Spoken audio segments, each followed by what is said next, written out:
എല്ലാവർക്കും നമസ്കാരം. എൻ്റെ പേര് സവിൻ. സയൻസ് 25ൻ്റെ ഭാഗമായി ചെറിയൊരു സെഷൻ ഇവിടെ അവതരിപ്പിക്കാൻ അവസരം തന്ന എസൻസ് ഗ്ലോബൽ ബാംഗ്ലൂരിന് നന്ദി. പരിപാടി കേൾക്കാനായി വന്ന എല്ലാവർക്കും ഇതിലേക്ക് സ്വാഗതം.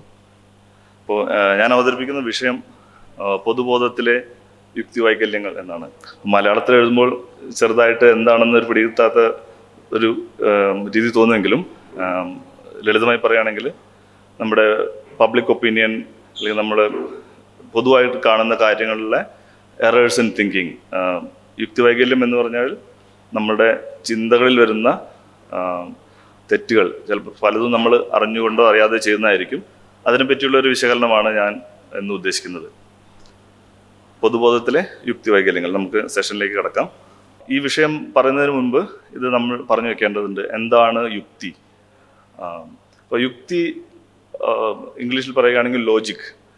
ഇത് ചിന്തിക്കുന്ന മനുഷ്യനെ പോലെ ബോധമുള്ള ഒരു ജീവിയായ നമുക്ക് നമ്മൾ ചെയ്യുന്ന എല്ലാ കാര്യങ്ങളിലും ലോജിക് പ്രകാരമാണ് ചെയ്യുന്നത്. അത് ഏത് വിധത്തിലുള്ള മനുഷ്യനാണെങ്കിലും, അത് വിശ്വാസിയാണെങ്കിലും അവിശ്വാസിയാണെങ്കിലും അറിവുള്ള ആളാണെങ്കിലും ഇല്ലാത്തവനാണെങ്കിലും കുട്ടികളാണെങ്കിലും വലിയവരാണെങ്കിലും എല്ലാവരും യുക്തി അനുസരിച്ചിട്ടാണ് നമ്മൾ കാര്യങ്ങൾ ചെയ്യുന്നത്. അപ്പോൾ യുക്തിയുടെ ഡെഫിനിഷൻ അല്ലെങ്കിൽ അതിൻ്റെ നിർവചനം എന്ന് പറഞ്ഞാൽ അതൊരു ചിന്താ രീതിയാണ്. It's A method of thinking. അത് നമുക്ക് ലഭ്യമായ വിവരങ്ങളെ നമ്മൾ സ്വയം വിശകലനം ചെയ്ത് നമുക്ക് ലോജിക്കൽ എന്ന് തോന്നുന്ന ഒരു തീരുമാനത്തിൽ എത്തുന്ന രീതി, ആ രീതിയാണ് നമ്മൾ യുക്തി എന്ന് പറയുക. അപ്പോൾ യുക്തി, നമ്മൾ ചെയ്യുന്ന പല കാര്യങ്ങളും നമ്മൾ യുക്തിപരമായി ശരിയെന്ന് കരുതിയിട്ടാണ് എല്ലാവരും ചെയ്യുന്നത്. പക്ഷെ നമ്മൾ എത്തിപ്പെടുന്ന രീതിയിൽ പലതരത്തിലുള്ള പിശകുകളും വന്നുപെടാൻ സാധ്യതയുണ്ട്. നമ്മൾ സ്ഥിരമായ യുക്തി ഉപയോഗിച്ചാണ് എല്ലാ കാര്യങ്ങളും ചെയ്യുന്നത്. ഈ യുക്തി എന്ന വാക്ക് വീണ്ടും ഉപയോഗിക്കുന്നതിലുള്ള മലയാള ഭാഷയുടെ ആയിട്ടുള്ളൊരു ഒരു വ്യത്യാസം എന്ന് പറഞ്ഞാൽ, ഇപ്പോൾ റീസൺ എന്ന വാക്ക് ഉപയോഗിക്കാം, ലോജിക് എന്നുള്ള വാക്ക് നമ്മൾ ഉപയോഗിക്കുന്നുണ്ട്. യുക്തി ചിന്ത എന്ന് പറയുമ്പോൾ നമ്മൾ മലയാളത്തിൽ അത് അധികമായിട്ട് നിരീശ്വരവാദത്തിനോട് അടുപ്പിച്ചിട്ടാണ് നമ്മൾ ചിന്തിക്കാറ്. എന്നാൽ നിരീശ്വരവാദം ഈ റീസൺ ലോജിക്കും വെച്ച് ചിന്തിച്ച് വന്ന് നമ്മൾ എത്തിപ്പെടുന്ന ഒരു റിസൾട്ട് മാത്രമാണ്. എന്നാൽ നമ്മൾ സ്ഥിരമായി നമ്മുടെ ജീവിതത്തിൽ നമ്മൾ ചെയ്യുന്ന പല കാര്യങ്ങളിലും നമ്മൾ യുക്തി ഉപയോഗിച്ചാണ് ചെയ്യുന്നത്. ഇപ്പം നിങ്ങൾ പൊതുവായിട്ട് മറ്റുള്ളവരോട് ഇടപെടുമ്പോഴും, നമ്മൾ സംസാരിക്കുമ്പോഴും, അവർ സംസാരിക്കുന്നത് നമ്മൾ മനസ്സിലാക്കാൻ ശ്രമിക്കുമ്പോഴും, നിങ്ങൾ ഒരു പ്രത്യേക സാഹചര്യത്തെ അഭിമുഖീകരിക്കുമ്പോഴും, എന്തിനു നമ്മൾ വാഹനം ഓടിക്കുമ്പോൾ പോലും നമ്മളെടുക്കുന്ന തീരുമാനങ്ങൾ തെറ്റായി പോകാതിരിക്കാൻ വേണ്ടിയിട്ട് നമ്മൾ എപ്പോഴും ഈ റീസൺ അല്ലെങ്കിൽ ലോജിക്ക് ഉപയോഗിച്ചിട്ടാണ് നമ്മൾ ചെയ്യുന്നത്. അപ്പം എന്താണ് യുക്തിയിലെ പിശകുകൾ? യുക്തിയിലെ പിശകുകൾ കൊണ്ടുണ്ടാകുന്ന പ്രശ്നങ്ങൾ എന്തൊക്കെയാണ്? അത് എങ്ങനെയൊക്കെയാണ് നമ്മുടെ ജീവിതത്തെ ബാധിക്കുക എന്നാണ് നമ്മൾ നോക്കാൻ പോകുന്നത്. അപ്പോൾ ഈ സ്ലൈഡിൽ പറഞ്ഞ പോലെ പൊതുബോധം എന്ന് നമ്മൾ പെട്ടെന്ന് ഇംഗ്ലീഷിൽ ട്രാൻസ്ലേറ്റ് ചെയ്യാൻ നോക്കി കഴിഞ്ഞാൽ ചിലപ്പോൾ കോമൺ സെൻസ് എന്നാണ് ഈ ഗൂഗിൾ പറയാം. പക്ഷേ പൊതുബോധം അല്ല കോമൺ സെൻസ്. കോമൺ സെൻസിന് നമ്മൾ സാമാന്യ യുക്തി എന്നാണ് മലയാളത്തിൽ പറയാറ്. അപ്പോൾ പൊതുബോധം എന്ന് പറഞ്ഞാൽ കളക്റ്റീവായിട്ട് ഒരു കൂട്ടം ആളുകളുടെയോ ഒരു പ്രദേശത്തുള്ളവരെ അല്ലെങ്കിൽ ഒരു സെക്ടർ ആയിട്ടുള്ള ആളുകൾ പൊതുവായി വെച്ച് പുലർത്തുന്ന ചില കൺസെപ്റ്റുകൾ ഉണ്ടായിരിക്കും. അവരുടെ കുറച്ച് ബോധ്യങ്ങളുള്ള കാര്യങ്ങളുണ്ടാവും. അതിനെ ഈ ചിന്തകളിലെ തെറ്റ് ഒരുപാട് അതിനെ ബാധിക്കാൻ സാധ്യതയുണ്ട്. അപ്പോൾ അവരെടുക്കുന്ന തീരുമാനങ്ങളും ഒരു വ്യക്തി എന്ന നിലയ്ക്കോ അല്ലെങ്കിൽ ഒരു കൂട്ടം എന്ന നിലയ്ക്കോ എടുക്കുന്ന തീരുമാനങ്ങളെ ഈ ചിന്തയിലെ തെറ്റുകൾ ബാധിക്കും. അത് ഏതൊക്കെ തരത്തിലുള്ള തെറ്റുകളാണ് വരാറ്? നമ്മൾ ചിന്തിക്കുന്നത് നമ്മളെപ്പോഴും ശരിയാണെന്ന് കരുതിയിട്ടായിരിക്കും നമ്മൾ തീരുമാനത്തിൽ എത്തിപ്പെടുന്നത്. എന്നാൽ ആ തീരുമാനത്തിൽ എത്തിപ്പെടുന്ന രീതിയിൽ എന്തെങ്കിലും പ്രശ്നങ്ങളുണ്ടോ? മനുഷ്യനുണ്ടായ കാലം മുതലും ചിന്തിക്കുന്ന കാലം മുതലേ നമ്മൾ വിശകലനം ചെയ്തിട്ട് അതിൽ വരുന്ന തെറ്റുകളെ നമ്മൾ കുറച്ച് കാറ്റഗറീസ് ആയിട്ട് തിരിച്ചിട്ടുണ്ട്. അപ്പോൾ അതിനെ നമ്മൾ ലോജിക്കൽ ഫാലസീസ് എന്ന് പറയും. അപ്പോൾ ആ ഫാലസികളെ പറ്റി ആണ് നമ്മളിന്ന് പരിശോധിക്കാൻ പോകുന്നത്. ഒരു റാഷണലിസ്റ്റ് അല്ലെങ്കിൽ ഒരു യുക്തിപരമായി ചിന്തിക്കുന്നവരുടെ ബാലപാഠങ്ങളാണ് ലോജിക്കൽ ഫാലസീസ് എന്ന് വേണമെങ്കിൽ നമ്മൾ പറയാം. നമ്മൾ മലയാളം പഠിക്കുമ്പോൾ ആദ്യം തറ പറ എന്ന് പഠിച്ചു തുടങ്ങുന്നത് പോലെ ഈ യുക്തിപരമായി ചിന്തിച്ച് തുടങ്ങുമ്പോൾ ആദ്യം നമ്മൾ പഠിക്കുന്ന ഒരു കാര്യമാണ് ലോജിക്കൽ ഫാലസികളെ പറ്റിയിട്ടുള്ള പഠനം, യുക്തി വൈകല്യങ്ങളെ പറ്റിയിട്ടുള്ള പഠനം. എന്തുകൊണ്ടാണ് നമ്മളത് പഠിക്കേണ്ട കാര്യമുള്ളത്? കാരണം മറ്റുള്ളവർ നമ്മളോട് പറയുന്ന യുക്തിസഹമല്ലാത്ത കാര്യങ്ങൾ തിരിച്ചറിയാനും നമ്മൾ പറയുന്ന കാര്യങ്ങളിൽ അത്തരം പിശകുകൾ വന്നു പെടാതിരിക്കാനും വേണ്ടി ബോധപൂർവമായിട്ടുള്ള ഒരു ശ്രമം നമ്മുടെ ഭാഗത്തുനിന്നുണ്ടായിരിക്കണം. ഇല്ലെങ്കിൽ അത് തെറ്റിദ്ധരിക്കപ്പെടാനും നമ്മൾ ഉദ്ദേശിക്കുന്ന കാര്യങ്ങൾക്ക് നേരെ വിപരീതമായി മറ്റുള്ളവർ മനസ്സിലാക്കുവാനും എല്ലാം സാധ്യതയുണ്ട്. അതുപോലെ നമ്മളിത് തിരിച്ചറിയാതെ പോയി കഴിഞ്ഞാൽ മറ്റുള്ളവർ നമ്മളെ മാനിപ്പുലേറ്റ് ചെയ്യാനും അവരുടെ അഭിപ്രായങ്ങൾ യുക്തിസഹമല്ലാത്ത രീതിയിൽ നമ്മളിൽ അടിച്ചേൽപ്പിക്കാനും സാധ്യതകളുണ്ട്. അപ്പം ഇത് തിരിച്ചറിയൽ ഒരു റാഷണലായിട്ട് ചിന്തിക്കുന്ന, വളരെ യുക്തിപരമായി ചിന്തിക്കുന്ന എല്ലാവർക്കും വളരെ ബാധകമായിട്ടുള്ള കാര്യമാണ്. എന്തൊക്കെയാണ് നമ്മളെ പൊതുബോധത്തിനെ ബാധിക്കുന്ന കാര്യങ്ങൾ? സാധാരണയായി എല്ലാ കാലത്തും ഒരുപോലെ ആയിരിക്കില്ല. നമ്മൾ പൊതുവായി ചിന്തിക്കുന്ന അതേ കാര്യങ്ങളായിക്കൊള്ളണമെന്നില്ല. തീർത്തും വ്യത്യസ്തമായ ഒരു സാഹചര്യത്തിൽ ജീവിക്കുന്ന മറ്റു കുറച്ച് ആൾക്കാർക്കുണ്ടാകുക. അതുപോലെ തന്നെ കാലത്തിനനുസരിച്ചിട്ടും നമ്മുടെ യുക്തിബോധങ്ങൾ മാറി വരാറുണ്ട്. ഉദാഹരണത്തിന്, നമ്മളെങ്ങനെയാണ് ഒരു പ്രശ്നം വന്നു കഴിഞ്ഞാൽ അത് തീർപ്പാക്കുന്നത്? ഇന്നത്തെ കാലത്ത് നമ്മൾ തീർപ്പാക്കിയിരുന്ന പോലെ ആയിരുന്നില്ല പണ്ടത്തെ കാലത്ത് തീർപ്പാക്കിയിരുന്നു. ഉദാഹരണത്തിന്, ഇപ്പോൾ അടുത്ത് വടക്കൻ വീരകഥ എന്നുള്ള സിനിമ രണ്ടാമതൊന്ന് കണ്ടു. അപ്പോൾ അതിലുള്ളൊരു പ്രത്യേക മുഹൂർത്തം എന്ന് പറഞ്ഞാൽ, രണ്ട് പ്രമാണിമാർ തമ്മിലുള്ള തർക്കം, അതൊരു ന്യായപരമായ തർക്കമാണ്. അതെങ്ങനെയാണ് അവർ പരിഹരിക്കുന്നത്? അവർ രണ്ട് അഭ്യാസികളെ കൊണ്ട് ഒരു അംഗം നടത്തി ആ അംഗത്തിൽ ജയിക്കുന്നവരാണ് ആ പ്രശ്നം തീർക്കാൻ വേണ്ടിയിട്ട് അവർ പ്രശ്നം തീർക്കാനുള്ള വഴിയായി കാണുന്നത്. അങ്ങനെയുള്ളൊരു വഴി നമുക്കിപ്പോൾ ആശ്വാസകരമാണ്. നമ്മൾ രണ്ടുപേര് തമ്മിലൊരു തർക്കമുണ്ടെങ്കിൽ നിങ്ങളൊരു ചേകവനെ കൊണ്ടുവരും, ഞാനൊരു ചേകവനെ കൊണ്ടുവരാം. ചേകവന്മാർ തമ്മിൽ യുദ്ധം ചെയ്തിട്ട് അവരിൽ ജയിക്കുന്ന അവരുടെ ആരാണോ ജയിക്കുന്നത് അത് വെച്ചിട്ടാണ് ആ ഒരു പ്രശ്നം അവർ സോൾവ് ആക്കുന്നത്. ഞാനൊരു ഉദാഹരണം പറഞ്ഞു തന്നുള്ളൂ. അത് അന്നത്തെ കാലത്ത് നടന്നിരുന്നതും അന്നുള്ള ആളുകൾ സ്വീകാര്യമായി കരുതിയിരുന്നുള്ള ഒരു സൊല്യൂഷനായിരുന്നു. ഇത് അംഗം ജയിക്കുന്നവർക്ക് ആ പ്രശ്നത്തിൽ തീർപ്പ് കൽപ്പിക്കുന്നത്. അതുപോലെ നമ്മളെ സാമൂഹികപരമായിട്ടുള്ള അവസ്ഥകൾ മാറി മറ്റു സംസ്ഥാനങ്ങളിൽ പോവുകയാണെങ്കിലും മറ്റു രാജ്യങ്ങളിൽ പോവുകയാണെങ്കിലും നമ്മുടെ സാഹചര്യങ്ങളിൽ വളരെ വ്യത്യസ്തമാണ്. അപ്പോൾ അവിടെ നിലനിൽക്കുന്ന പൊതുബോധങ്ങളും അവർ ദൈനംദിന ജീവിതത്തിൽ ഇടപെടുന്നതും മറ്റു ഭാഗങ്ങളിൽ നിന്ന് വളരെ വ്യത്യസ്തമായിരിക്കും. അപ്പോൾ ഈ കാര്യങ്ങളെല്ലാം നടക്കുന്ന സമയത്ത് എങ്ങനെയാണ് ഒരു ലോജിക്കൽ ഫാലസി അല്ലെങ്കിൽ എറേഴ്സ് ഇൻ തിങ്കിങ് അതിൽ ഇടപെടുന്നത്, അത് എന്തൊക്കെയാണ് എന്ന് നമുക്ക് പരിശോധിക്കാം. നമ്മളെങ്ങനെയാണ് ഒരു റീസണിങ് എങ്ങനെയാണ് ചെയ്യുന്നത്? അതായത് ലോജിക്ക് നമ്മൾ എത്തിപ്പെടുന്നത് റീസണിങ്ങിലൂടെയാണെന്ന് നമ്മൾ പറഞ്ഞല്ലോ. ഒരു കാര്യം നടക്കുന്ന സമയത്ത് നമ്മൾ അതിന് വ്യക്തമായിട്ട് മനസ്സിലാക്കാൻ വേണ്ടിയിട്ട് റീസണിങ് വഴിയാണ് നമ്മളത് ചെയ്യുന്നത്. ഇപ്പോൾ രണ്ട് തരത്തിലാണ് നമ്മൾ റീസണിങ് ചെയ്യുന്നത്. ഒന്ന് ഡിഡക്റ്റീവ് റീസണിങ്ങും മറ്റേത് ഇൻഡക്റ്റീവ് റീസണിങ്ങും. ഇപ്പോൾ ഡിഡക്റ്റീവ് റീസണിങ്ങും ഇപ്പോൾ ഉദാഹരണത്തിന് ഒരു പോലീസ് കേസ് അന്വേഷിക്കുകയാണെന്ന് കരുതുക. ആ പോലീസ് കേസ് അന്വേഷിക്കുന്ന സമയത്ത് അത് ഒരു വലിയൊരു പ്രശ്നം തീരുമാനമാക്കാൻ വേണ്ടിയിട്ട് ഒരുപാട് കാര്യങ്ങൾ അവർ കൺസിഡർ ചെയ്തിട്ട് അവസാനം ഒരു തീരുമാനത്തിലേക്ക് എത്താൻ വേണ്ടിയിട്ട് റീസണിങ് ആണ് ഉപയോഗിക്കുക.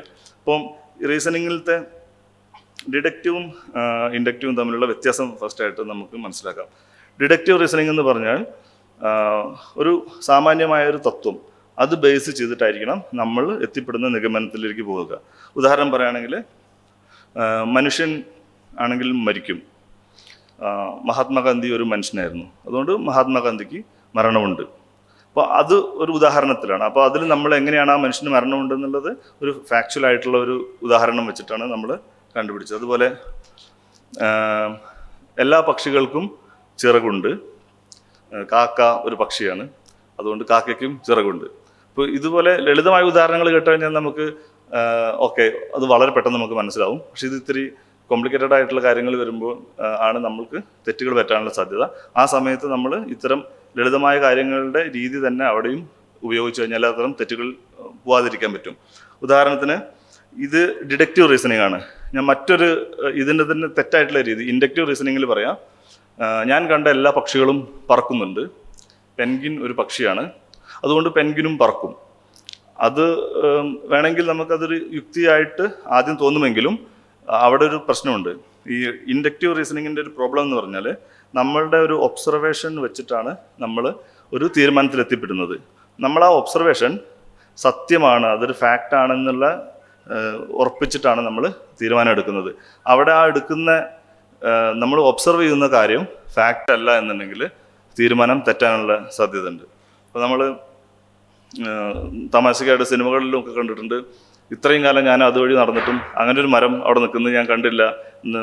നമ്മുടെ മഴവിൽക്കാവടി എന്നുള്ള സിനിമയിൽ അദ്ദേഹം ഒരു കാർ ഓടിച്ച് പോയിട്ട് ഇടിച്ചിട്ട് പറയുന്നൊരു രംഗമാണ്. ഇത്ര കാലം ഞാനത് നടന്നിട്ട് അങ്ങനെ ഒരു മരം കണ്ടിട്ടില്ല. അപ്പോൾ ആ ഒരു രംഗത്തിൽ ആരും ഉദ്ദേശിക്കുന്നത് എന്താ, അങ്ങനെ ഒരു മരം അവനെ ഉണ്ടാവാനുള്ള സാധ്യത ഞാൻ ഇതുവരെ എനിക്ക് അറിയാത്ത കാരണം കൊണ്ട് അവിടെ അങ്ങനെ ഒരിക്കലും ഉണ്ടാവില്ല എന്നുള്ള ഒരു അസർഷനിൽ ആൾ എത്തി എന്നുള്ള ഒരു തമാശ രംഗമാണെങ്കിലും കൂടി നമ്മൾ സിനിമകളിലെ ഡയലോഗുകളിലും നമ്മൾ പൊതുവായിട്ട് ഇടപെടുന്ന കാര്യങ്ങളിലും എല്ലാം ഇതുപോലെയുള്ള ഉദാഹരണങ്ങൾ നമുക്ക് ഒരുപാട് കാണാൻ പറ്റും.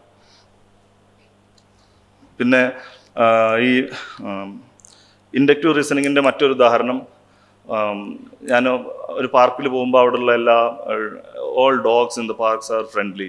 അവിടുത്തെ പട്ടികൾ സാധാരണ കടിക്കാറില്ല. അപ്പോൾ ഞാൻ കഴിഞ്ഞ ദിവസം ഒരു പട്ടീനെ കണ്ടു, അതും എന്തായാലും കടിക്കില്ല, കാരണം ഇതുവരെയുള്ള അവിടുത്തെ പട്ടികളൊന്നും കടിക്കുന്നത് ഞാൻ കണ്ടിട്ടില്ല എന്നുള്ളതാണ് ഒരു ഊഹം. അത് ശരിയായിക്കൊള്ളുന്നുണ്ടോ? കാരണം ആദ്യം വയ്ക്കുന്നത് ഒരു ഊഹമാണ്, അതൊരു ഫാക്റ്റ് അല്ല. അപ്പോൾ അതുപോലെ നമുക്ക് ഒരുപാട് ഉദാഹരണങ്ങൾ പറയാൻ പറ്റും. ഡിഡക്റ്റീവ് റീസണിങ്ങിൻ്റെ നമ്മൾ പറയുന്നൊരു ഉദാഹരണം, എല്ലാ ഓട്ടോമൊബൈൽസിനും എൻജിനുണ്ട്. എൻ്റെ കയ്യിലൊരു കാറുണ്ട്, അതൊരു ഓട്ടോമൊബൈലാണ്, അപ്പോൾ അതിനും ഒരു എൻജിനുണ്ട്. അപ്പോൾ അങ്ങനെയുള്ള ലളിതമായിട്ടുള്ള അതിനാണ് ഡിഡക്റ്റീവ് റീസണിങ് എന്ന് പറയാം. ആദ്യം പറയുന്ന കാര്യങ്ങൾ സത്യമായിരുന്നാൽ മാത്രമേ അതിനെ വെച്ച് നമ്മൾ രണ്ടാമത് ചെയ്യുന്ന തീരുമാനങ്ങൾ സത്യമാവുകയുള്ളൂ. അപ്പോൾ ഞാൻ റീസണിങ്ങിൻ്റെ 2 കാറ്റഗറി പറഞ്ഞു എന്ന് മാത്രം. നമ്മൾ ഏതൊരു റീസൺ എത്തിച്ചേരുമ്പോഴും ഈ ഒരു 2 കാറ്റഗറിയിലായിരിക്കും നമ്മൾ പെടുക. ഡിഡക്റ്റീവ് റീസണിങ് വളരെയധികം യൂസ്ഫുൾ ആണ്, എപ്പോഴും സത്യമാവാനുള്ള സാധ്യത വളരെ കൂടുതലാണ്. കാരണം അതിൽ നമ്മൾ അടിസ്ഥാനപ്പെടുത്തുന്ന ചിന്ത ഒരു ഫാക്റ്റാണ്. ഇൻഡക്റ്റീവ് റീസണിങ്ങിൽ നമ്മളുടെ ഒരു ഒബ്സർവേഷനാണ്, നമ്മൾ സാധാരണമായി കണ്ടുവരുന്ന ഒരു കാര്യം വെച്ചിട്ടാണ് നമ്മളൊരു തീരുമാനത്തിലെത്തുന്നത്. അപ്പോൾ അതുകൊണ്ട് അത് തെറ്റാനുള്ള സാധ്യത ഉണ്ട്. അപ്പോൾ എല്ലാതും തെറ്റിക്കൊള്ളണമെന്നില്ല, തെറ്റാനുള്ള സാധ്യത ഉണ്ട്, അത് നമ്മൾ മനസ്സിലാക്കണം. എന്താണ് ആക്ച്വലി ഇതിൽ പ്രശ്നം? റീസണിങ്ങിൽ പഴച്ചു കഴിഞ്ഞാൽ എന്തായിരിക്കും സംഭവിക്കുക? അപ്പോൾ നമ്മൾ പറയുന്ന ഒരു റീസൺ അപ്പുറത്തുള്ള ആൾക്ക് മനസ്സിലാവുന്നില്ല. അപ്പോൾ അവർ തീർത്തും വളരെ കൺഫ്യൂസ്ഡ് ആയിരിക്കും. അവർ പറയും, നീ പറയുന്നതൊന്നും എന്ത് കുന്തായി പറയുന്നത് എനിക്കൊന്നും മനസ്സിലാവുന്നില്ല എന്നുള്ള സ്റ്റാൻഡിലായിരിക്കുക. അവിടെ ഈ ലോജിക്കൽ ഫാലസികളാണ് ഇതിന് മുഴുവനും കാരണം. നമുക്കൊരു കാര്യം കൃത്യമായി കൺവേ ചെയ്യാൻ പറ്റാത്ത ഒരു സിറ്റുവേഷൻ വരുന്ന സമയത്ത് മറ്റുള്ള നമ്മൾ കേൾക്കുന്ന, നമ്മൾ ഇൻറ്ററാക്ട് ചെയ്യുന്ന അവരുടെ ലോജിക്കിൽ അത് ഉൾക്കൊള്ളാൻ പറ്റുന്നില്ലെങ്കിൽ ഈ ഒരു അവസ്ഥയിലെത്തും. എന്തൊക്കെയാണ് ഇങ്ങനത്തെ നമുക്ക് ഓരോന്നെടുത്ത് പരിശോധിക്കുക, ഏതൊക്കെയാണ് സാധാരണ നമ്മൾ കണ്ടുവരാറുള്ള എറേഴ്സ് ഇൻ തിങ്കിങ്. ഇതൊരു വളരെ ഇൻട്രസ്റ്റിംഗ് ആയിട്ടുള്ള ടോപ്പിക്കാണ്. നമ്മൾ ഈ ഒരു യുക്തിവൈകല്യങ്ങളെ പറ്റി അറിഞ്ഞു കഴിഞ്ഞാൽ നമ്മൾ സ്ഥിരമായി എല്ലാവരോടും ഇടപെടുമ്പോഴും നമ്മൾ പൊതു സ്ഥലങ്ങളിൽ നമ്മൾ ഒരുപാട് ഇടപെടാറുണ്ട്. നമ്മുടെ സുഹൃത്തുക്കളുടെ വാട്സാപ്പ് ഗ്രൂപ്പുകളാണെങ്കിലും മറ്റ് ഓഫീസ് ഗ്രൂപ്പുകളാണെങ്കിലും നമ്മൾ വ്യക്തിബന്ധങ്ങളിലാണെങ്കിലും നമ്മുടെ തർക്കങ്ങളുള്ള സമയത്തോ നമ്മളെ മറ്റു കാര്യങ്ങൾ വിശകലനം ചെയ്യുന്ന സമയത്തോ നമുക്ക് പ്രധാനമായ ഒരു തീരുമാനം എടുക്കേണ്ട സമയത്തോ നമ്മൾക്കൊരു സംഭവം പ്രൊഡക്റ്റ് വാങ്ങിക്കേണ്ട സമയത്തൊക്കെ നമ്മൾ ഇത്തരം ജനറലൈസേഷൻ, ഇത്തരം ഫാലസികളിൽ പെടാതെ ചെയ്തു കഴിഞ്ഞാൽ നമ്മൾ ഉദ്ദേശിക്കുന്ന ഒരു എഫക്റ്റീവായിട്ടുള്ളൊരു തീരുമാനത്തിൽ നമുക്ക് എത്താൻ പറ്റും. ഇത്തരം വൈകല്യങ്ങളിൽ വീണ് പോയി കഴിഞ്ഞാൽ അബദ്ധം പറ്റാനും സാധ്യതയുണ്ട്. അപ്പോൾ ഏതൊക്കെ തരത്തിലുള്ള അബദ്ധങ്ങളാണ് പറ്റാൻ സാധ്യത, ഏതൊക്കെയാണ് ലോജിക്കൽ ഫാലസീസ് എന്ന് നമുക്ക് പരിശോധിക്കാം. ഹേസ്റ്റി ജനറലൈസേഷൻ, ഇത് പറയുന്നത് നമ്മൾ വളരെ ചുരുങ്ങിയ ഒബ്സർവേഷൻ വെച്ച് നമ്മളൊരു വലിയൊരു തീരുമാനത്തിൽ എത്തിപ്പെടുന്ന ഒരു പ്രശ്നമാണ്. ഉദാഹരണത്തിന്, എൻ്റെ 2 സുഹൃത്തുക്കൾ കന്നഡ പഠിക്കാൻ വേണ്ടിയിട്ട് ഒരുപാട് ശ്രമിച്ചു, പക്ഷേ അവർക്ക് കന്നഡ പഠിക്കാൻ പറ്റില്ല. കന്നഡ ഭയങ്കര ബുദ്ധിമുട്ടുള്ള ഒരു ഭാഷയാണ്, പഠിക്കാനേ പറ്റില്ല. അപ്പോൾ അവിടെ ഒരു പ്രോബ്ലം എന്ന് പറഞ്ഞാൽ നമ്മൾ വളരെ ചുരുങ്ങിയ ഒരു സാമ്പിളിൽ നിന്നാണ് നമ്മൾ വലിയൊരു ഡിസിഷനിലേക്ക് എത്തുന്നത്. അങ്ങനെ തന്നെ ആയിക്കൊള്ളണമെന്നില്ല. എന്തുകൊണ്ടാണ് അവരത് പഠിക്കാതിരുന്നതിന് മറ്റു പല കാരണങ്ങളുണ്ടായിരിക്കാം. എൻ്റെ മുത്തശ്ശൻ ജീവിതകാലം മുഴുവനും ഒരുപാട് മദ്യപിക്കുകയും ബീഡി വലിക്കുകയൊക്കെ ചെയ്തിട്ടുണ്ട്. അദ്ദേഹത്തിന് അങ്ങനെ യാതൊരു ആരോഗ്യ പ്രശ്നങ്ങളും ഉണ്ടായിരുന്നില്ല. അതുകൊണ്ട് മദ്യപാനം കൊണ്ട് കാര്യമായിട്ടുള്ള ആരോഗ്യ പ്രശ്നങ്ങളൊന്നും ഉണ്ടാകാൻ സാധ്യതയില്ല. അവിടെ നമ്മൾ ഒരു മുത്തശ്ശനെയോ അല്ലെങ്കിൽ 1-2 വ്യക്തികളെയോ മാത്രം നോക്കിയിട്ടാണ് നമ്മൾ വലിയൊരു തീരുമാനത്തിൽ എത്തിപ്പെടുന്നത്. പണ്ട് കാലത്തുള്ള എൻ്റെ വീടിൻ്റെ അടുത്തൊരാൾക്ക് ഒരു 105 വയസ്സെങ്കിലും ആയിട്ടുണ്ടാവണം. ആൾക്ക് അധികം ആരോഗ്യ പ്രശ്നങ്ങളൊന്നുമില്ല. അതുകൊണ്ട് പണ്ട് കാലമുള്ള ജനങ്ങൾക്ക് മുഴുവനും വളരെ നല്ല ആരോഗ്യമായിരുന്നു. അപ്പോൾ ഇങ്ങനെയുള്ള ഉദാഹരണങ്ങളൊക്കെ വളരെ ചുരുങ്ങിയ ഒരു സാമ്പിളിൽ നിന്ന് നമ്മളൊരു വളരെ വലിയൊരു തീരുമാനത്തിൽ എത്തിപ്പെടുന്ന രംഗമാണ് കാണുന്നത്. അതിലൊരുപാട് പിശകുകളുണ്ട്. മറ്റൊരു ലോജിക്കൽ ഫാലസി എന്ന് പറഞ്ഞാൽ ഫോൾസ് കോസ് അല്ലെങ്കിൽ പോസ്റ്റ് ഹോക്ക് എന്നൊക്കെ പറയും. ഇതിൻ്റെ അർത്ഥം ഒന്നിനു ശേഷം മറ്റൊന്ന് സംഭവിക്കുന്നത് കൊണ്ട് ആദ്യത്തെ ആ സംഭവം കാരണം കൊണ്ടാണ് രണ്ടാമത്തത് സംഭവിക്കുക എന്ന് എത്തിപ്പെടുന്ന ഒരു നിഗമനമാണ്.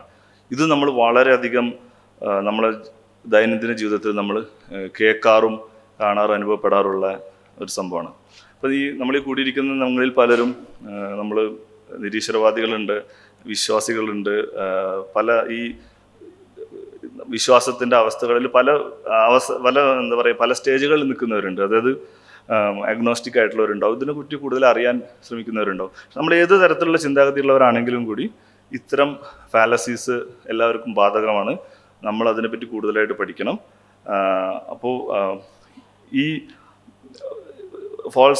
ഫോൾസ് കോസിലെ ഒരു ഉദാഹരണം, നമ്മൾ കണി എന്നതിൽ വിശ്വസിക്കാറുണ്ട്. അല്ലെങ്കിൽ ശകുനം മലയാളത്തിൽ പറയുകയാണെങ്കിൽ അവൻ്റെ മുഖം കണ്ടുപോയി കഴിഞ്ഞാൽ ഇന്നത്തെ ദിവസം അങ്ങനെ നമ്മൾ മോശമായിരിക്കും അല്ലെങ്കിൽ ദുഷിച്ചതായിരിക്കും നമ്മൾ തീരുമാനത്തിലെത്താറുണ്ടോ? ഒരുപാട് ഈ കറുത്ത പൂച്ചക്കാരന് കുറുകെ ചാടി കഴിഞ്ഞാൽ ആ പോകുന്ന കാര്യത്തിൽ വളരെയധികം നടക്കാനുള്ള സാധ്യത ഇല്ല എന്ന് വിശ്വസിക്കുന്നവരുണ്ട്. നമ്മൾ സിനിമകളിലും മറ്റു കഥകളിലൊക്കെ കണ്ടിട്ടുണ്ടല്ലോ, നീ വന്ന് കയറിയതിന് ശേഷം മറ്റേ ഇവിടെ മഹാലക്ഷ്മിയാണ് വീട്ടിൽ, നമ്മൾ ഏറ്റവും സമൃദ്ധിയിലെത്തി. നേരെ തിരിച്ചും കേൾക്കാറുണ്ട്, അവൻ്റെ തിരുമോന്ത കണ്ടതിന് ശേഷമാണ് എല്ലാ ദുരിതങ്ങളും നമുക്കിവിടെ എൻ്റെ ജീവിതത്തിൽ വന്നു തുടങ്ങിയെന്ന് പറയുന്നുണ്ട്. ഇതെല്ലാം ഒന്ന് സംഭവിച്ചതുകൊണ്ട് മറ്റൊന്ന് എത്തപ്പെടുന്നു എന്നുള്ള തീരുമാനത്തിലെത്തുന്നതുകൊണ്ട് സംഭവിക്കുന്നതാണ്. അതിൽ ഈ കോഴി കൂവി അതിനുശേഷം സൂര്യൻ ഉദിച്ചു, അതുകൊണ്ട് കോഴി കൂവുന്നത് കൊണ്ടാണ് സൂര്യൻ ഉദിക്കുന്നത് എന്ന് പറയുന്ന അത്രയ്ക്കുള്ള ലോജിക്കേ ഉള്ളൂ ഈ പോസ്റ്റ് ഹോക്ക് ഫാലസിയിൽ. ഇത് നമ്മൾ കുറച്ചും കൂടി ഡീപ്പായി പോവുകയാണെങ്കിൽ ഈ പുഷ്പാഞ്ജലി കഴിച്ച് കാര്യങ്ങൾ നടത്തുന്നവരും ശത്രു സംഹാര പൂജ നടത്തി നമ്മൾ ശത്രുക്കളെ നശിപ്പിക്കുന്നതൊക്കെ ഈ ഒരു ലോജിക്കാണ്. അത് തമ്മിൽ ബന്ധമുണ്ടോ എന്ന് ചോദിച്ചാൽ സ്ഥാപിക്കപ്പെടാവുന്ന യാതൊരു ബന്ധങ്ങളും ഇല്ല. പക്ഷേ ഒരു പ്രാവശ്യം അങ്ങനെ സംഭവിച്ചു, നമുക്കതുകൊണ്ട് മനസ്സിലായി ഞാൻ അങ്ങനെ ചെയ്ത കാരണം കൊണ്ട് ഇങ്ങനെ സംഭവിച്ചു എന്ന് നമ്മൾ എത്തിപ്പെടുന്നതാണ്. യഥാർത്ഥത്തിൽ ആ നടക്കുന്ന രണ്ട് സംഭവങ്ങളും തമ്മിൽ യാതൊരു ബന്ധവും നമുക്ക് സ്ഥാപിക്കാൻ പറ്റില്ല. വളരെ വ്യത്യസ്തമായി നടക്കുന്ന രണ്ട് കാര്യങ്ങളാണത്. മറ്റൊരു ഫാലസി ഫോൾസ് അനാലജി എന്നുള്ള ഫാലസിയാണ്. ഇതിൽ നമുക്ക് ഒറ്റ നോട്ടത്തിൽ ആദ്യം കേൾക്കുമ്പോൾ നമുക്ക് തോന്നും ഇതിലെന്തോ സത്യമുണ്ടെന്ന് തോന്നും, പക്ഷേ അതിലുണ്ടായിക്കൊള്ളണമെന്നില്ല. ഉദാഹരണത്തിന് അദ്ദേഹം വളരെ കേപ്പബിൾ ആയിട്ടുള്ള വളരെയധികം കഴിവുള്ള ഒരു ഹെഡ് മാസ്റ്ററാണ് സ്കൂളിൻ്റെ.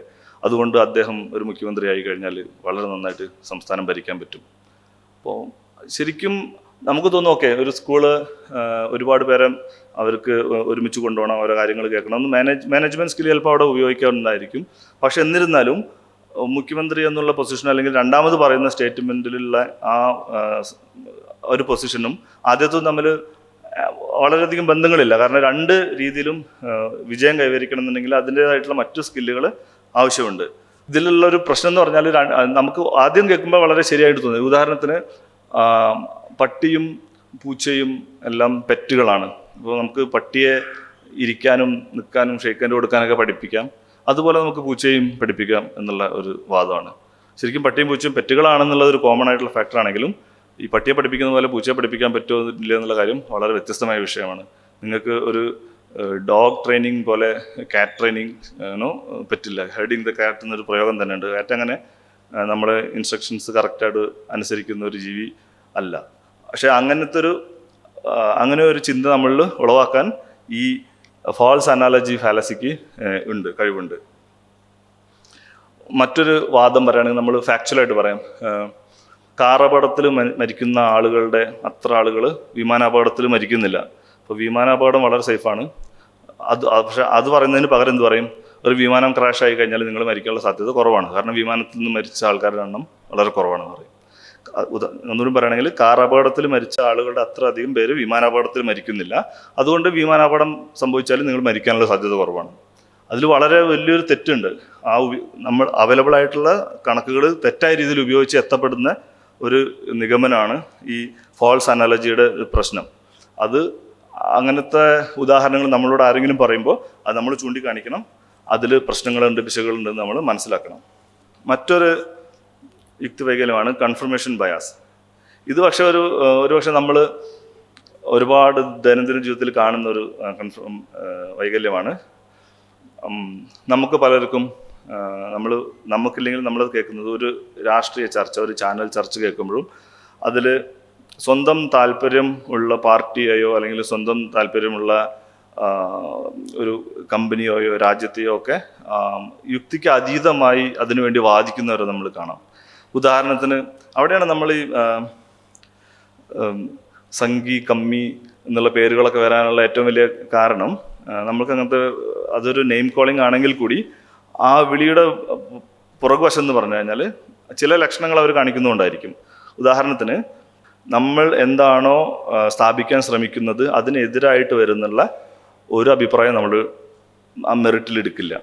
അതിനെ എന്ത് തരത്തിലും ഡിഫെൻഡ് ചെയ്യാൻ ശ്രമിച്ച് ആ ഒരു വാദഗതിയെ തന്നെ നിരാകരിക്കുന്ന രീതിയാണ് ഈ കൺഫർമേഷൻ ബയാസ്. അത് നമുക്ക് ഇഷ്ടമുള്ളൊരു നടനെ പറ്റിയാണെങ്കിലും, നമുക്ക് ഇഷ്ടമുള്ളൊരു സിനിമയാണെങ്കിലും, ഇഷ്ടമുള്ള പുസ്തകങ്ങൾ, അങ്ങനെ നമുക്ക് ഇഷ്ടമുള്ള എന്താണെങ്കിലും അതിന് വേണ്ടിയിട്ടുള്ള പോസിറ്റീവായിട്ടുള്ള കാര്യങ്ങൾ മാത്രം തേടി അതിനെപ്പറ്റി എതിരായി വരുന്ന അഭിപ്രായങ്ങളെ മുഴുവനായിട്ട് നിരാകരിക്കുന്ന ഒരു ശൈലിയാണ്. അത്തരം ശൈലികളിൽ നമ്മൾ വീണ് പോയി കഴിഞ്ഞാൽ ശരിയായ തീരുമാനങ്ങളിൽ എത്താൻ അത് തടസ്സമാകും. അത്തരം ബയാസിൽ വീഴാതിരിക്കാൻ ശ്രമിക്കണം. മറ്റൊരു ബയാസിനെ പറ്റി എനിക്ക് പറയാനുള്ളത് ഫോൾസ് ഇക്വാലൻസ് എന്നാണ്. ഫോൾസ് ഇക്വാലൻസ് ശരിക്കും കേട്ട് കഴിഞ്ഞാൽ തുല്യമെന്ന് തോന്നുമെങ്കിലും അതിന് വളരെ ഡിഗ്രിയിലുള്ള ഡിഫറൻസ് ഉണ്ടാവാൻ സാധിക്കും. ഉദാഹരണത്തിന് പറയുകയാണെങ്കിൽ ഒരു രാഷ്ട്രീയം എടുക്കുകയാണെങ്കിൽ പറയും നമ്മുടെ സംസ്ഥാനത്ത് അവർ ദോഷം ചെയ്യുന്നു, കേന്ദ്രത്തിൽ അവർ അത് ചെയ്യുന്നു, എല്ലാവരും കണക്കാണ് അല്ലേ. പക്ഷേ അവിടെ ഒരു പ്രശ്നം എന്ന് വെച്ച് കഴിഞ്ഞാൽ ആ ചെയ്യുന്ന കാര്യത്തിൻ്റെ കാഠിന്യം അല്ല അതുകൊണ്ടുള്ള ഇമ്പാക്റ്റ് എന്ന് പറയില്ല, ആ ദോഷം ചിലപ്പോൾ ഒരുപോലെ ആയിരിക്കില്ല. ഇപ്പോൾ നിങ്ങളെ കടയിൽ നിങ്ങൾ ചെറിയ അഴിമതി ചെയ്യുന്നു, വലിയ കമ്പനിയുടെ മുതലാളി അഴിമതി ചെയ്യുന്നതുകൊണ്ട് നിങ്ങൾ രണ്ടുപേരും തുല്യരാണ് എന്ന് പറയുന്നത് വളരെ വ്യത്യസ്തമായ വാദമാണ്. കാരണം ഈ ചെറിയ രീതിയിൽ ചെയ്യുന്നതിൻ്റെ അതേ എഫക്റ്റ് അല്ല വലിയ രീതിയിൽ ചെയ്യുന്നു. ഇപ്പോൾ ഒരു സംസ്ഥാനത്ത് അവർ ചെയ്യുന്ന ദോഷം ബാധിക്കുന്ന അത്രയും ആളുകളെ അല്ല ഒരു കേന്ദ്ര തലത്തിൽ ചെയ്യുന്ന സമയത്ത് ബാധിക്കുന്നത്. അപ്പോൾ അങ്ങനെ ഒരു പ്രശ്നം ഇതിലുണ്ട്.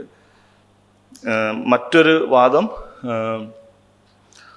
വളരെ പൊല്യൂട്ടിങ് ഈ ഇൻറ്റേർണൽ കമ്പസ്റ്റൻ്റ് എൻജിൻസ് അല്ലെങ്കിൽ ഇന്ധന ഉപയോഗിച്ച് ഓടുന്ന വാഹനങ്ങൾ, പെട്രോൾ ഡീസൽ വെഹിക്കിളൊക്കെ, അതെല്ലാം വളരെയധികം പൊല്യൂട്ടിങ് ആണ്, അത് മുഴുവൻ നിരോധിക്കണം എന്നുള്ളത് ശക്തമായി വാദിക്കുമ്പോൾ തന്നെ മറ്റ് നമ്മുടെ പൊല്യൂഷൻസിന് കാരണമായിട്ടുള്ളതിനെ കമ്പയർ ചെയ്യുമ്പോൾ ഇത് എത്രത്തോളം അതിൻ്റെ ആ ഒരു പൊല്യൂഷൻ എത്രത്തോളം ശതമാനം ഈ വാഹനങ്ങൾ കോൺട്രിബ്യൂട്ട് ചെയ്യുന്നുള്ള കാര്യം കൂടി കൺസിഡർ ചെയ്യണം. അപ്പോൾ ഇതൊരു വളരെ ഏറ്റവും പുതിയ ടെക്നോളജി എല്ലാം വെച്ച് വളരെ കുറവ് പൊല്യൂഷൻ മാത്രം ഉണ്ടാക്കുന്ന ഒരു വാഹനം നമ്മൾ അതിനേക്കാൾ എത്രയോ അധികം 10 മടങ്ങ് പൊല്യൂഷൻ ചെയ്യുന്ന മറ്റൊരു സംഭവം അവിടെ നിൽക്കെ തന്നെ നിരോധിക്കണമെന്ന് വാദിക്കുന്നതിൽ ചെറിയൊരു യുക്തി പ്രശ്നമുണ്ട്. അപ്പോൾ അതാണ് ഫാൽസ് ഇക്വലൻസ്. വളരെ വിവിധമായ തോതിലുള്ള രണ്ട് കാര്യങ്ങളെ അതിൻ്റെ തോത് നമ്മൾ കണക്കിലെടുക്കാതെ അത് തമ്മിലുള്ള സാമ്യം അത് വളരെ സിമിലർ ആണ് എന്ന് നമ്മൾ മനസ്സിലാക്കിയിട്ട് സിമിലർ ആണെന്ന് വാദിച്ചുകൊണ്ട് തെറ്റായി അതിനെ തുല്യമാണെന്ന് കണക്കാക്കുന്നതിനാണ് ഫാൾസ് ഇക്വലൻസ് എന്ന് പറയുക. പിന്നെ അടുത്തൊരു ഫാലസിയാണ് ഗാംബ്ലേഴ്സ് ഫാലസി. ഗാംബ്ലേഴ്സ് ഫാലസി എന്ന് പറഞ്ഞാൽ നമ്മൾ എടുക്കുന്ന തീരുമാനങ്ങളെ ഇപ്പോൾ നമ്മൾ ഒരു കോയിൻ ടോസ് ചെയ്യാണ്. കോയിൻ ടോസ് ചെയ്യുന്ന സമയത്ത് ഏത് സമയത്തും ആ ടോസിൻ്റെ റിസൾട്ട് വരാനുള്ള സാധ്യത 50% അല്ലേ. ഹെഡ് വരാനാണ് ടെയിൽ വരാനാണെങ്കിൽ 50% സാധ്യത. അതിന് തൊട്ട് മുന്നേ നമ്മൾ ചെയ്ത ടോസിൻ്റെ റിസൾട്ടിനെ അത് ഡിപ്പെൻഡ് ചെയ്യുന്നുണ്ടോ? ഇല്ലല്ലോ. കാരണം എല്ലാ പ്രാവശ്യം ടോസ് ചെയ്യുമ്പോഴും അത് ഒരു പുതിയ ടോസാണ്. അതിന് മുൻപ് വന്നിട്ടുള്ള ടോസിനെ എന്താണോ റിസൾട്ട് അതിനെ നമ്മൾ ബാധിക്കുന്നില്ല. പക്ഷേ നിങ്ങൾ സ്ഥിരമായിട്ട് ടോസ് ചെയ്യുക. ഞാൻ 5 പ്രാവശ്യം ടോസ് ചെയ്തു, 5 പ്രാവശ്യം ഹെഡ് വീണു. അടുത്ത പ്രാവശ്യം എന്തായിരിക്കും വീഴുക? അടുത്ത പ്രാവശ്യം ടെയിൽ വീഴാനുള്ള സാധ്യത വളരെ കൂടുതലാണ്. കാരണം ഇത്ര നേരം ഹെഡ് വീണില്ല, എന്തായാലും ഒരു ടെയിൽ വീഴണ്ടേ. അങ്ങനെയുള്ള ചിന്തയിലാണ് നമ്മൾ ഈ ഗാംബ്ലേഴ്സ് ഫാലസി എന്ന് പറയാം. അല്ലെങ്കിൽ ഒരു ഡൈസ് നമ്മൾ ചെയ്യുന്ന സമയത്ത് അടുത്തത് വരാനുള്ള സാധ്യത നമ്മൾ തെറ്റായിട്ട് നമ്മൾ അനുമാനിക്കുക, നമ്മൾ ഗസ് ചെയ്യുക. അത് ചീട്ടുകളിയിലാണെങ്കിലും നമ്മൾ ഇതുപോലെ നമ്മൾക്ക് കൺട്രോളിലല്ലാത്ത കാര്യങ്ങളെ തീരുമാനിക്കുന്നതിൽ എപ്പോഴും ഇടപെടുന്ന ഒരു ഫാലസിയാണിത്, ഗാംബ്ലേഴ്സ് ഫാലസി. ഇനി 3 യുക്തിവൈകല്യങ്ങൾ കൂടിയുണ്ട്, ഞാനത് പെട്ടെന്ന് പറഞ്ഞ് അവസാനിപ്പിക്കാം. നോൺ സെക്യൂട്ടർ എന്ന് പറയും. നോൺ സെക്യൂട്ടർ എന്ന് പറഞ്ഞാൽ ബന്ധമില്ലാത്ത രണ്ട് കാര്യങ്ങൾ. അപ്പോൾ ആദ്യം നമ്മളൊരു ഏകദേശം ബന്ധം തോന്നുന്ന രണ്ട് കാര്യങ്ങളെ പറ്റിയിട്ടുള്ള ഫാലസി പറഞ്ഞു. അദ്ദേഹം വളരെ നല്ലൊരു അധ്യാപകനായ കാരണം കൊണ്ട് മുഖ്യമന്ത്രി ആയിക്കൊള്ളണമെന്നില്ല. അതിൽ നമുക്ക് ചിലപ്പോൾ ഒരു സാമ്യം തോന്നുമെങ്കിലും നോൺ സെക്രട്ടറിയിൽ യാതൊരുവിധ ബന്ധമില്ലാത്ത ആർഗ്യുമെൻ്റ് ആയിരിക്കും വരിക. അദ്ദേഹം വളരെ നല്ലൊരു ഗായകനാണ്, അതുകൊണ്ട് നല്ലൊരു വ്യക്തിത്വത്തിന് ഉടമയായിരിക്കും. അങ്ങനെ ആയിക്കൊള്ളുന്ന യാതൊരു നിർബന്ധമില്ല അല്ലേ. ഗായകൻ പാട്ട് പാടുക എന്നുള്ള കഴിവും വ്യക്തി ജീവിതത്തിലെ കഴിവും തമ്മിൽ വളരെ വിവിധ തരത്തിലാകാം. അതുകൊണ്ട് അത്തരത്തിലുള്ള ലോജിക്കൽ ഫാലസികൾ നമ്മൾ പെടരുത്. വളരെ വിദഗ്ധനായ വളരെ വിജയിച്ച ഒരു ബിസിനസ് മാനാണ് അദ്ദേഹം. അതുകൊണ്ട് ഒരു പ്രസിഡന്റ് ആയി കഴിഞ്ഞാൽ വളരെ നല്ല പ്രസിഡന്റ് ആവും, നമ്മളിപ്പോൾ കാണുന്നതാണ്. അപ്പോൾ അങ്ങനെ തന്നെ ആയിക്കൊള്ളുന്നില്ല. അപ്പോൾ ബിസിനസ്സിൽ പ്രാഗൽഭ്യം തെളിയിക്കുന്ന കഴിവ് വേറെയാണ്, ഒരു രാജ്യത്തിൻ്റെ പ്രസിഡന്റ് ആവാൻ ആയിട്ട് നമ്മൾ കാണിക്കേണ്ട കഴിവുകൾ മറ്റൊന്നാണ്. പിന്നൊന്നാണ് ബാൻഡ് വാഗൺ എന്ന് പറഞ്ഞാൽ ബാൻഡ് വാഗൺ ഫാലസി എല്ലാവരും ചെയ്യുന്ന കാരണം കൊണ്ട് അത് മികച്ചതായിരിക്കും, നമുക്കത് ചെയ്യാം, അതാണ് ഏറ്റവും നല്ല തീരുമാനം. ഉദാഹരണം, ഒരു വാഹനം വാങ്ങിക്കാൻ പോകുമ്പോഴോ അല്ലെങ്കിൽ ഒരു ഫോൺ വാങ്ങിക്കുമ്പോഴോ അല്ലെങ്കിലും ഏതെങ്കിലും ഒരു പ്രത്യേക സെലക്ഷൻ്റെ സമയം വരുന്ന സമയത്ത് എല്ലാവരും ചെയ്യുന്നതായിരിക്കും മികച്ചത് എന്ന രീതിയിൽ അതിൻ്റെ കൂടെ കൂടുന്നതിനാണ് ബാൻഡ് വാഗൺ എന്ന് പറയുക. അവിടെ ഒരു കുഴപ്പം, നമ്മുടെ ആവശ്യങ്ങളെ കൃത്യമായി വിശകലനം ചെയ്യാതെ മറ്റുള്ളവർക്ക് യോജിച്ചത് അവർ തിരഞ്ഞെടുത്തത് കണ്ടിട്ട് നമ്മൾ ചെയ്യുമ്പോഴുള്ളൊരു പ്രശ്നമാണ്. നമ്മളുടെ തീരുമാനങ്ങൾ നമുക്ക് വേണ്ടിയിട്ടായിരിക്കണം, അത് ഇൻഡിവിജ്വലായിട്ട് നമ്മൾ സെലക്ട് ചെയ്തായിരിക്കണം. റെഡ് ഹെറിങ് നമ്മൾക്ക് ഏറ്റവും കൂടുതൽ ചർച്ചകളിൽ കേൾക്കുന്നതാണ്. ഇപ്പോൾ ഒരാളൊരു കാര്യം പറഞ്ഞു വരുന്ന സമയത്ത് അതിനോടൊരു ബന്ധമില്ലാത്ത മറ്റൊരു വിഷയമിട്ട് ചർച്ചയെ മുഴുവനും വഴിതെറ്റിച്ച് കൊണ്ടുപോകും. അപ്പോൾ നമ്മൾ ഗ്രൂപ്പ് ചാറ്റുകളിലും നമ്മളെ മറ്റ് വളരെ ഡിസ്കഷനുകളിലൊക്കെ പറഞ്ഞു വരുന്ന വിഷയത്തിൽ നിന്ന് വ്യത്യസ്തമായിട്ടുള്ളൊരു വിഷയം എടുത്ത് ചർച്ചയെ വഴിതെറ്റിക്കുന്നതിനാണ് റെഡ് ഹെറിങ് എന്ന് പറയാം. റെഡ് ഹെറിങ് എന്നുള്ള വാക്കിൻ്റെ ഉത്ഭവം എന്ന് പറഞ്ഞാൽ പണ്ട് കാലത്ത് വേട്ടയാടാൻ പോകുന്ന സമയത്ത് ഈ പട്ടികൾ ഏതെങ്കിലും ഒരു ജീവിയെ ഉന്നം വെച്ച് പോകുന്ന സമയത്ത് അവരെ ശ്രദ്ധ അവിടെ നിന്ന് തിരിച്ചു വിട്ട് ആ ജീവിയെ പിടിക്കേണ്ടതില്ല എന്ന് തോന്നുകയാണെങ്കിൽ മറ്റ് ഒരു മീനിൻ്റെയൊക്കെ മണം കൊടുത്ത് അതിൻ്റെ ശ്രദ്ധ അവിടെ നിന്ന് തിരിച്ച് അതിൻ്റെ ഉന്നം മാറ്റി വിടാൻ വേണ്ടിയിട്ട് ഉപയോഗിച്ചിരുന്ന ഒരു ടെക്നോളജി എന്നാണ് പറയുന്നത്. അത് നമ്മളുടെ പല ചർച്ചകളിലും നമ്മൾ കാണാറുണ്ട്. നമ്മൾ പറഞ്ഞു വരുന്ന പോയിൻ്റേ ആയിരിക്കില്ല, ഒരു എതിർഭാഗം വന്ന് അതിനെ മുഴുവൻ ചർച്ചനെ വഴി തെറ്റിപ്പിക്കുന്ന രീതിയാണ്. ഉദാഹരണത്തിന്, മതം കാരണം കൊല്ലപ്പെട്ടുള്ള മനുഷ്യന്മാരുടെ മതത്തിൻ്റെ ദോഷങ്ങളെപ്പറ്റി നമ്മൾ പറയുന്ന സമയത്ത് അങ്ങനെയാണെങ്കിൽ കമ്മ്യൂണിസം കാരണം കൊണ്ട് കൊല്ലപ്പെട്ടതിനെ പറ്റി നിനക്ക് എന്താ പറയാനുള്ളത് അങ്ങനെ ചോദിക്കും. അത് മറ്റൊരു വിഷയമാണ്, അത് നമുക്ക് മറ്റൊരു സമയത്ത് ചർച്ച ചെയ്യേണ്ട ഒരു വിഷയമാകുന്ന സമയത്ത് ഏത് വിഷയത്തിനെ പറ്റിയിട്ടാണോ പറയുന്നത് അതിനെ പറ്റിയിട്ടാണ് നമ്മൾ സംസാരിക്കേണ്ടത്. അതുപോലെ പൊളിറ്റിക്കൽ ക്ലാഷസിൽ വരുന്നതും മതപരമായിട്ടുള്ള ക്ലാഷസിൽ വരുന്നതും രണ്ടും ദോഷമായിരുന്നിരിക്കെ ആ ചർച്ചയെ വഴിതെറ്റിച്ച് മറ്റൊരു വശത്തേക്ക് കൊണ്ടുപോകാനുള്ള വാദങ്ങളാണ് റെഡ് ഹെറിങ് എന്ന് പറയാം. അപ്പം നമ്മൾ ഫാമിലികളിൽ അത് ഉപയോഗിക്കാറുണ്ട്. അപ്പോൾ ഒരു മകന് ഒരു അച്ഛാ എനിക്കൊരു ബൈക്ക് വേണം, അതിനായിട്ട് എനിക്ക് ഇത്ര കാശ് വേണം എന്ന് പറയും. ഞാനൊക്കെ എൻ്റെ കാലത്ത് 10 കിലോമീറ്റർ നടന്നു പോയിട്ടാണ് സ്കൂളിൽ പോയിട്ടുണ്ടായിരുന്നത്, ഞാൻ പുഴ നീന്തി കിടന്നിട്ടാണ് പഠിച്ചിട്ടുള്ളത്. അതൊക്കെ റെഡ് ഹെറിങ് ആണ്. കാരണം ആക്ച്വലി മകൻ ഉദ്ദേശിച്ച ആ ഒരു ടോപ്പിക്കിൽ നിന്ന് വഴി മാറ്റി ഇദ്ദേഹം കഷ്ടപ്പെട്ടിട്ടുള്ള വഴികളെ പറ്റി പറഞ്ഞ് ആ മൊത്തം ഡിസ്കഷൻ്റെ മെറിറ്റ് മുഴുവൻ കളയുന്ന മാതിരത്തെ പരിപാടിയാണ് ഈ വഴി തെറ്റിച്ചു വിടൽ. അപ്പോൾ റെഡ് ഹെറിങ് തിരിച്ചറിയുക, അതിൽ വീഴാതിരിക്കുക. 3 വൈകല്യങ്ങളെ കൂടി പെട്ടെന്ന് പറയാം. ആഡ് ഹോമിനം എന്ന് പറഞ്ഞാൽ വിഷയത്തിൽ നിന്ന് വഴിമാറ്റാൻ വേണ്ടിയിട്ട് പറയുന്ന വ്യക്തികളെ കളിയാക്കുന്ന രീതിയാണ്. അത് പല രീതിയിലാവും. നമ്മൾ സിനിമകളിലത്തെ ഡയലോഗുകളിലൊക്കെ കേട്ടിട്ടുണ്ടാവും, നീ ഒരു കുഞ്ഞാണ് അതുകൊണ്ട് അധികം വർത്തമാനം പറയണ്ട, അല്ലെങ്കിൽ നീ ഒരു സ്ത്രീയാണ് അതുകൊണ്ട് അധികം സംസാരിക്കേണ്ട. ഇവിടെ ആ പറയുന്ന കാര്യം എന്താണ് എന്നുള്ള മെറിറ്റിനെ പരിശോധിക്കാതെ പറയുന്ന ആളുടെ ഒരു ആട്രിബ്യൂട്ട്, അവരുടെ ഒന്നില്ലെങ്കിൽ വയസ്സുകൊണ്ട് കുറവായിരിക്കാം, അല്ലെങ്കിൽ സ്ത്രീ ആയിരിക്കാം, അല്ലെങ്കിൽ നീ ഒരു കമ്മ്യൂണിസ്റ്റുകാരനല്ല അതുകൊണ്ട് അത് പറയാനുള്ള അവകാശം നിനക്കില്ല എന്ന് പറയും. കമ്മ്യൂണിസ്റ്റുകാരനായതുകൊണ്ടോ അല്ലെങ്കിൽ കോൺഗ്രസ്സുകാരനായതുകൊണ്ടോ ഒരു മറ്റൊരു പാർട്ടി വക്താവായ കാരണം കൊണ്ടോ ഏതെങ്കിലും ഒരു കാര്യം പറയാൻ പാടില്ല എന്ന് നമ്മൾ തീരുമാനിക്കാൻ പാടില്ല. എല്ലാവർക്കും എല്ലാതും പറയാനുള്ള കാര്യങ്ങളും അത് മെറിറ്റിലെടുക്കാനായിട്ട് ശ്രമിക്കണം. അപ്പോൾ നമ്മൾ കഴിഞ്ഞ ദിവസം ഒരു ചാനൽ ചർച്ചയിൽ രവിചന്ദ്രൻ സി പങ്കെടുത്തൊരു പരിപാടിയിൽ അദ്ദേഹം പറഞ്ഞ ഒരു കാര്യം അവതാരകന് വളരെയധികം ആശ്ചര്യജനകമായി തോന്നി. അദ്ദേഹം പറഞ്ഞത് ബലാത്സംഗം പാടില്ല എന്ന് ഗോവിന്ദസ്വാമി പറഞ്ഞാലും അത് ശരിയാണെന്ന് പറഞ്ഞപ്പോൾ അത് മനസ്സിലാക്കാൻ പോലും പറ്റില്ല. അത് എന്ത് ഗോവിന്ദസ്വാമി പറഞ്ഞത് നിങ്ങൾ അനുസരിക്കുമെന്നാണ് ചോദിക്കുന്നത്. അത് ഗോവിന്ദസ്വാമി ആണോ പറഞ്ഞത് എന്നല്ല അവിടെ പ്രശ്നം, ഗോവിന്ദസ്വാമി എന്താണോ പറഞ്ഞതിനാണ് നമ്മൾ മെറിറ്റ്. അതിപ്പോൾ ബലാത്സംഗം തെറ്റാണെന്ന് ഗോവിന്ദസ്വാമി പറഞ്ഞാലും ആ ബലാത്സംഗം തെറ്റ് തന്നെയായിരിക്കും. ആര് പറഞ്ഞാലും തെറ്റ് തന്നെയാണ്. പറഞ്ഞ ആളുടെ പറ്റിയിട്ടുള്ള ഡിസ്കഷൻ അത് മറ്റൊരു ഡിസ്കഷനാണ്. അപ്പോൾ ഇത് വഴി തെറ്റിച്ചു വിടാനായിട്ട് പലരും ഉപയോഗിക്കുന്നതാണ്. നിങ്ങളുടെ പേഴ്സണൽ നീ ഒരു മലയാളിയല്ല, അതുകൊണ്ട് നീ അങ്ങനെ പറയുള്ളൂ എന്ന് പറയും. ഇപ്പോൾ നമ്മളൊരു ക്രിക്കറ്റിൽ ഒരു അനാലിസിസ് ചെയ്യുമ്പോൾ നിങ്ങൾ സഞ്ജു സാംസണെ സപ്പോർട്ട് ചെയ്ത് കഴിഞ്ഞാൽ നിങ്ങൾ പറയുന്ന എല്ലാ മെറിറ്റും നിങ്ങൾ മലയാളിയായ കാരണം കൊണ്ട് പോയി. കാരണം നീ മലയാളി ആയതുകൊണ്ട് നീ അങ്ങനെ പറയുള്ളൂ എന്ന് പറയാനുള്ളൊരു സാധ്യത ഉണ്ട്. അപ്പോൾ അതിനെ നമ്മൾ തിരിച്ചറിയണം. അടുത്തതാണ് സ്ലിപ്പറി സ്ലോപ്പ്. സ്ലിപ്പറി സ്ലോപ്പ് എന്ന് പറഞ്ഞാൽ നിങ്ങൾ പറയുന്ന ഒരു വാദം അത് കറങ്ങി തിരിഞ്ഞ് അവസാനം മറ്റൊരു വലിയൊരു വിഷമത്തിലേക്ക് എത്തിപ്പെടുമെന്ന് സ്ഥാപിച്ചെടുക്കലാണ്. ഉദാഹരണത്തിന്, നീ ഇപ്പം ഇന്ന് ഹോംവർക്ക് ചെയ്തിട്ടില്ല എന്നുണ്ടെങ്കിൽ ഈ ക്ലാസ്സിലും തൊറ്റ് സ്കൂളിലും തൊറ്റ് അടുത്ത കോളേജിലും പോകാൻ പറ്റാണ്ട് ജോലിയും കിട്ടാണ്ട് തെണ്ടി തിരിഞ്ഞ് നടക്കേണ്ടി വരും നമ്മളെ മോനോട് പറയുന്നുണ്ടെങ്കിൽ അത് ശരിക്കും ഒരു സ്ലിപ്പറി സ്ലോപ്പ് ആർഗ്യുമെൻ്റാണ്. ഇന്നത്തെ ഹോംവർക്കും ഭാവിയിൽ കിട്ടാൻ പോകുന്ന ജോലി തമ്മിൽ നേരിട്ട് വലിയ ബന്ധങ്ങളൊന്നുമില്ല. അപ്പോൾ നമ്മളത് ഒരു പേടിപ്പിക്കാൻ വേണ്ടി പറയുന്നതാണെങ്കിലും അതൊരു സ്ലിപ്പറി സ്ലോപ്പ് ആർഗ്യുമെൻ്റാണ്. പിന്നെ ദയാവധം നമ്മൾ ലീഗലാക്കണമെന്ന് പറയുമ്പോൾ ആൾക്കാർ പറയും ഇന്ന് ദയാവധം ലീഗലാക്കി കഴിഞ്ഞാൽ പിന്നെ എല്ലാവരും ദയാവധത്തിന് അപ്ലൈ ചെയ്തിട്ട് തലങ്ങും വിലങ്ങും എല്ലാവരും മരിച്ചുകൊണ്ടിരിക്കും. അതുകൊണ്ട് ഇവിടെ ആരും ഇല്ലാത്തൊരവസ്ഥ വരും. ദയാവധം തെറ്റായി ഉപയോഗിക്കപ്പെടുന്നുള്ള മറ്റ് ആർഗ്യുമെൻറ്റുകൾ വരും. അവസാനം എല്ലാവരും ദയാവധത്തിന് ഓപ്റ്റ് ചെയ്യുമെന്നുള്ള ഒരു ആർഗ്യുമെൻറ്റിലേക്ക് എത്തിപ്പെടുന്നതാണ്. അതിൽ ഒരുപാട് തെറ്റുകളുണ്ട്.